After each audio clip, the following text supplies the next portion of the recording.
After all these rains fall, the rivers will rise. Also have a tornado watch in effect for portions of North Carolina, Virginia until 9 p.m.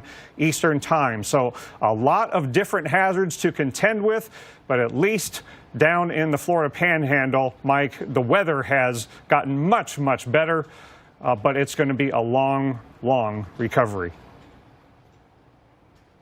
Yeah, for sure. It's going to take months, if not in some places maybe years, before some of these communities come back. But to your point, yes, the weather's actually been a quite nice day, hardly a cloud in the sky. But also keep in mind, folks, if you're doing some cleanup today, stay hydrated, okay? You're not going to have power at your house likely, and you won't have an opportunity to escape to some AC. You don't want to get dehydrated, don't want to suffer from heat exhaustion, so stay hydrated as best you can today. Let's update you on what we know right now. A devastating blow from this hurricane, and unfortunately the death toll is climbing. We can now confirm 6 fatalities as a result of Michael, 4 in Florida, 1 in Georgia, and another in North Carolina. We still have a tropical storm. That latest advisory showed winds at 50 miles per hour. The storm is causing some flash flooding, we know, in North Carolina, and now more than 1 million people in the southeast are without power. Crews from 30 different states have been called in to assist with power restoration.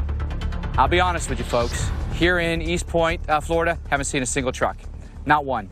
So that might be a result of what the roads look like, and they can't get the trucks in here. So that may be the big thing that's holding them back right now, is there's no ample opportunity for them to get in, or road might be covered in debris, and they've got to clear that debris before the trucks can get in. Let's take you farther north of here and take you into North Carolina. Our Justin Michaels is in Fayetteville with the latest there. Millions of Americans will have to deal with the effects of Hurricane Michael. Now Tropical Storm Michael pushing very quickly to the northeast through the Carolinas and into Virginia. We're right now in Fayetteville, North Carolina, and for the most part, they were spared. That's a very good thing, because they had to deal with Hurricane Florence about a month ago, and of course 2 years ago, Hurricane Matthew. This place needed a bit of a break, and the good news is, at least for now, they may have gotten it. Of course, it's still pushing through, and there's still weather to happen, but let's hope for the people here in Fayetteville, this one was basically a near miss. However, because of all this place has had to deal with over the last couple years when it comes to hurricane weather and also tornadic activity and flooding and everything else that's happened in the Carolinas over the last couple years, they know what the coast of Florida is dealing with. And earlier today, we spoke with Assistant Fire Chief Robert Brinson from Fayetteville about what is about to happen, the search and recovery aspects of the cleanup process along the Florida Gulf Coast. And really, it's just getting started. Listen to Chief Brinson right now.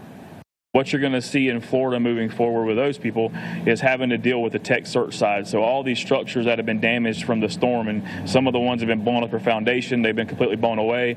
You're going to have these larger rescue teams go in there, boots on the ground, doing technical searches of these structures, trying to clear and trying to rescue and do body recovery pretty much from here moving forward.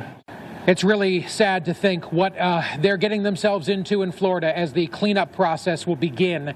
In fact, Chief Brinson was telling us earlier, at this point, they don't even know what they don't know at this point. It's going to be a learning process, and a sad one at that, as people try to pick their lives back up and move forward. In fact, they are not days, not weeks, not months, but years away from places like Mexico Beach, Florida, from getting back to some semblance of normalcy. It's hard to get your mind around that, but this was a major storm.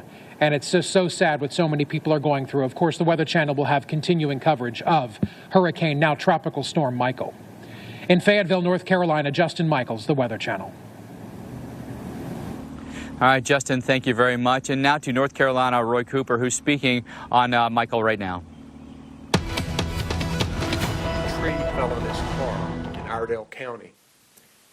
We mourn for his family and friends, and I know that we grow weary of the wind, the rain, and the floods, but we must remain cautious and alert. We want to prevent tragedy and save lives. While the storm winds down in the west, central and eastern North Carolina, including the Triad and the Triangle, have several more hours of heavy wind and rain to go. Now, as night falls, please don't go out unless you have to. Falling trees and rising waters, along with landslides in our mountains, are making travel difficult and even life-threatening in some areas. And if you must go out, don't drive on flooded roads or around barricades.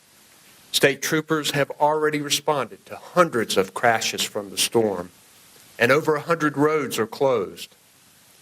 Flooding remains a serious threat. Heavy rains up to 7 inches in some areas are causing creeks and rivers to swell and flood, especially the Catawba, Rocky, Haw, and Tar rivers. We're also seeing flash flooding in some cities like Charlotte, Raleigh, and Chapel Hill. Dozens of swiftwater rescues and evacuations have taken place today in Guilford, Forsyth, Iredell, Henderson, Burke, and other counties. I'm grateful to all the first responders who are stepping up yet again. High winds up to 60 miles an hour are bringing down trees and power lines, and currently nearly 400,000 households in the state are without power. Most of North Carolina is still under a tropical storm warning and a flash flood watch. And some eastern North Carolina counties remain under a tornado watch. Pay close attention to the warnings in your area and act quickly if you're asked to take cover or evacuate.